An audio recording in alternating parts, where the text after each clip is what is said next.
It's Arsenal's biggest game of their season. That's right, Arsenal versus Real Madrid at the Emirates tomorrow night, an 8 o'clock kickoff. Today's pod, I'm going to be doing all the team news, the quotes, everything you need to know before the game. So let's get started.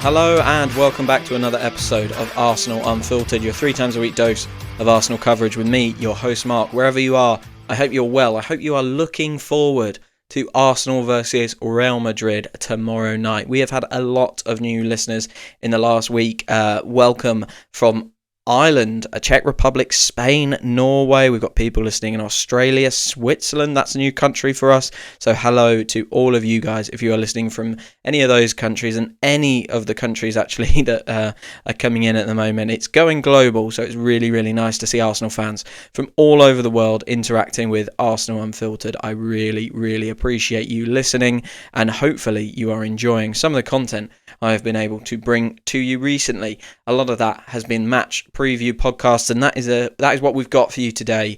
A preview podcast for Arsenal versus Real Madrid. Nothing to do but get started and get into it. We're going to start with the team news. As of Mikel Arteta's press conference earlier today, there are no new Arsenal injuries, which I'm sure to all of you will be a delightful piece of news. I guess the two that we weren't super sure on would be Timber and White. They obviously both played in the Everton game. White got 60 minutes, Timber got half an hour.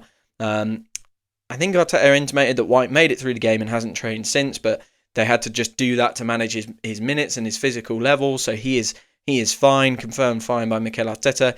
Timber made it through the game, has trained since. So our injuries remain Gabriel Magalhaes, Takahiro Tomiyasu, Gabby Jesus, Kai Havertz, and Ricardo Calafiori. 4 of those guys we're not going to see again this season. We will hopefully have Calafiori back at some point.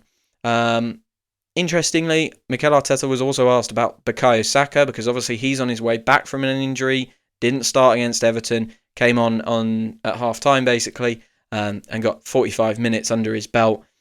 He was asked, is Saka fit enough to start? Very Mikel Arteta, he didn't quite commit one way or the other. Never a yes or no answer with Mikel Arteta. And he spoke about gradually building up his minutes in the last 6 or 7 days. He's coped really well with that. He's a good place to be able to be used. I'm sure he's keeping his cards very close to his chest. Doesn't want to give Carlo Ancelotti anything about whether Bukayo Saka will start or whether he will be coming off the bench. We are all crossing our fingers that he can start, of course. I was hoping he would start the Everton game. He didn't. I think we need him to be starting, really. He has had more going on behind the scenes that I think we ever realised when he was originally coming back. Mikel Arteta spoke about him having 6 training sessions, full training sessions, I should say, before the Everton game, and there was kind of some rumours or some intimations about there being a kind of behind closed doors friendly, whether it was against the under-21s or a local team, really not too certain, which I believe Bukayo Saka played in. So, fingers crossed he will be available to start. One player who is not going to be available is Raheem Sterling. He is suspended.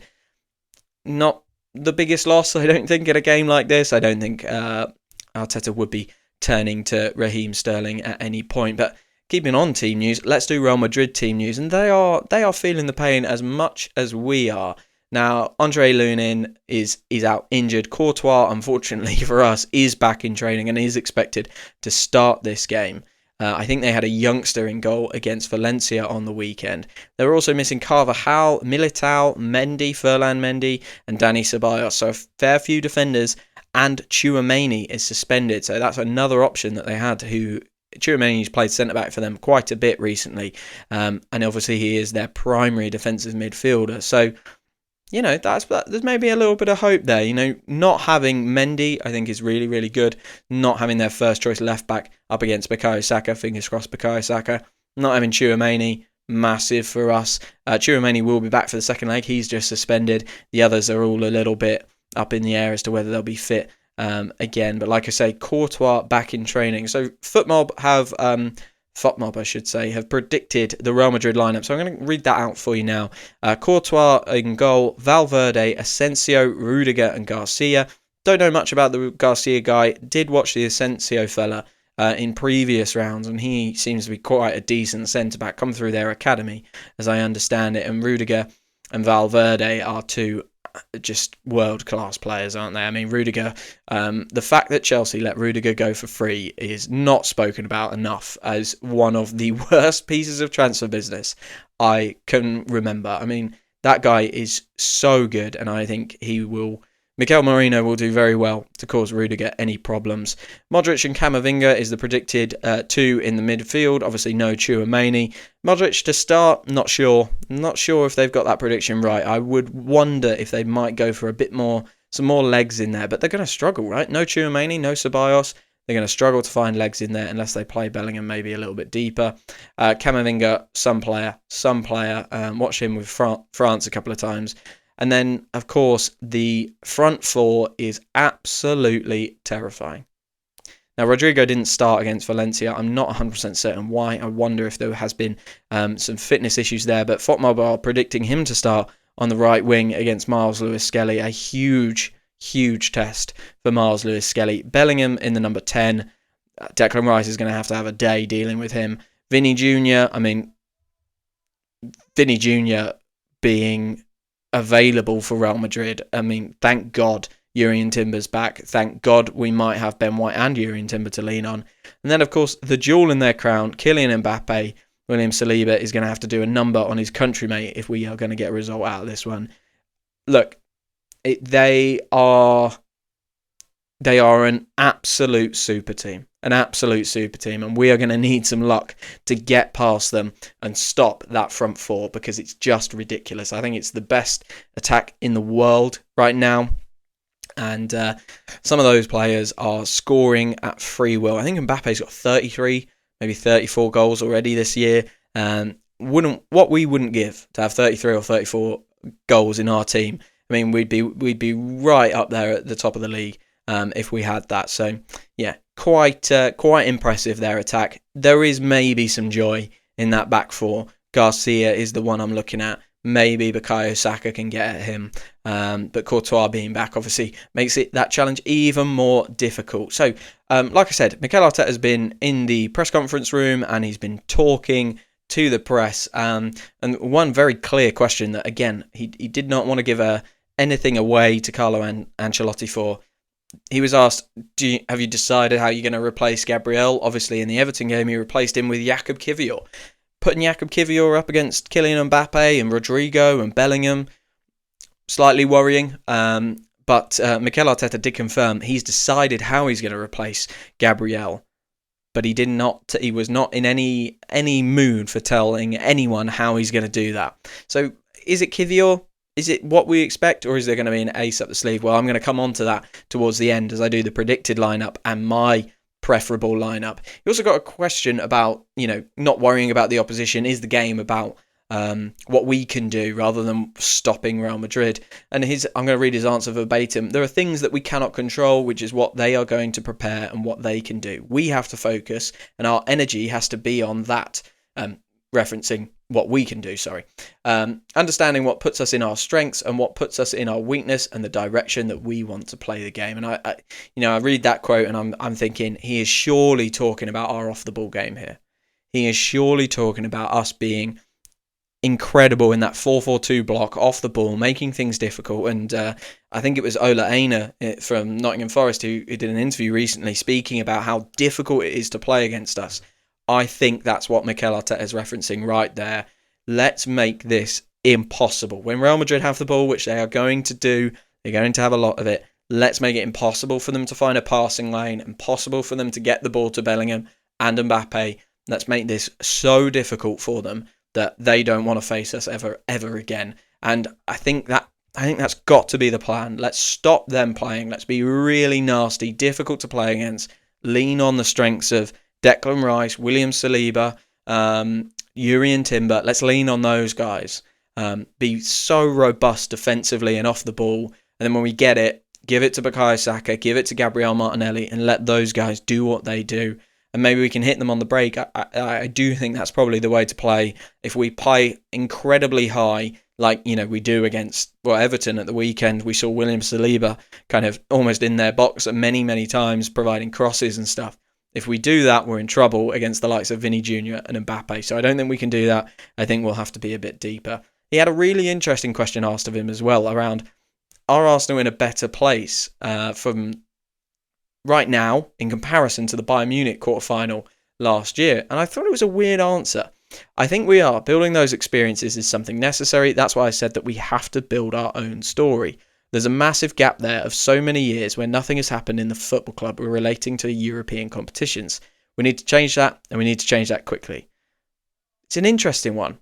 It's a very interesting one. Have we progressed? I'm not sure. In result, we've gone backwards, but I think Mikel Arteta is referencing probably the sum of the group.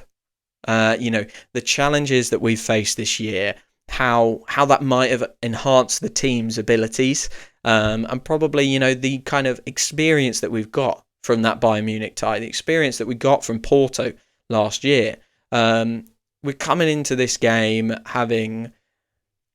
the team is a bit more grown up, I'd say, and this year will have really strengthened that position. These guys have suffered this season, I think, and they've done very, very well to be in second place and in the Champions League quarter-final. We've seen Manchester City have similar problems with injuries, not to the same level we've had, and drop off way more. So it's quite impressive what we've been able to do. And I think that's what he's referencing there in terms of the experience we've got, the way we've coped with challenges, the way we've coped with setbacks.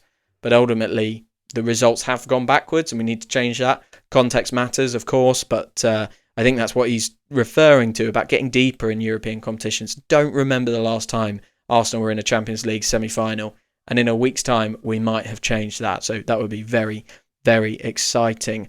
Just had a look at what Ancelotti had said in his press conference. I think there was just one interesting quote here. He got a question on Arsenal, and he spoke, actually, they've kind of missed the opportunity to fight a bit harder for the league. So it seems like they are in a similar position to us, that he's steering the attention towards the Champions League, just as Mikel Arteta did with his selection against Everton. Very interesting. This came after the Valencia game. The game against Arsenal will be different because they'll attack more and we have to be more solid. We also have to be more effective in front of goals. Obviously, they just lost to Valencia 2-1. Very, very late winner for Valencia after a missed penalty as well for Real Madrid. Very interesting that he's talking about us attacking more. So they clearly think there's a threat from us, which is obviously good. We want them to think that there's a threat from us, and there is a threat from us, of course. But very interesting in contrast to what I'm thinking about the game as how do we stop their front four. They're definitely thinking about how do they stop us. And I think I've seen on Blue Sky just this evening, I should say, that there's been some press conferences going on in Madrid and for Madrid this afternoon. And they've spoken a lot about the set pieces and the Arsenal threat on set pieces.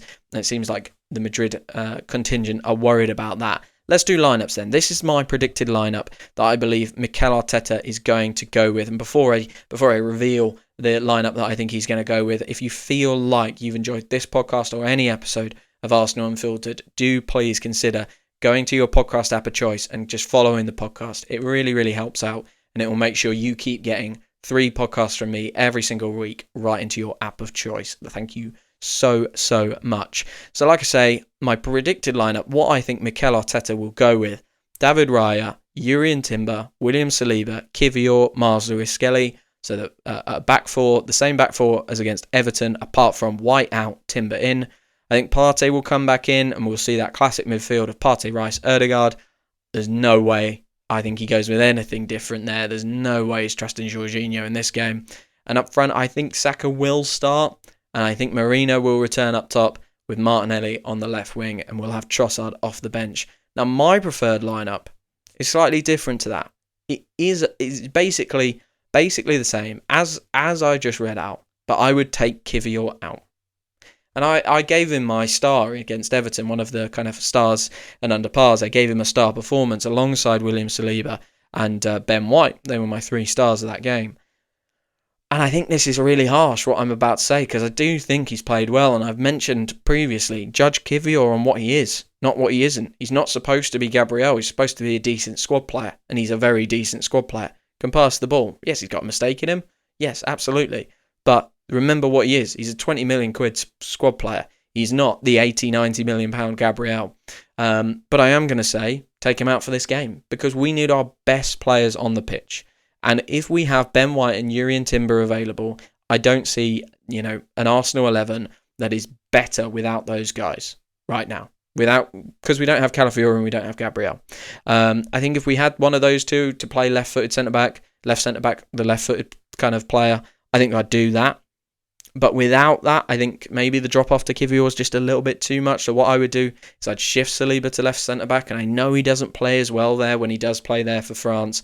I would put Timber at right centre-back, and I would use White at right back. Now, I know people would be saying, hang on, Timber has been playing right back a lot. We've seen Ben White at right centre-back a lot more. But I think actually one way to defend Kylian Mbappe is to get Ben White on his bike. And get him moving round Saka very, very quickly and not Kylian Mbappe, Vinny Jr., get him pulling him back and thinking about tracking back. I think that's maybe the only way we can deal with it. And then you can kind of shuffle over from there. Timber can go out if Ben White gets caught upfield. So that's what I'd do. I don't think Mikel Arteta is going to go for a right footer at left centre-back, however. So, yeah, that's it. Team news is very much as it was. Hopefully, Saka can start.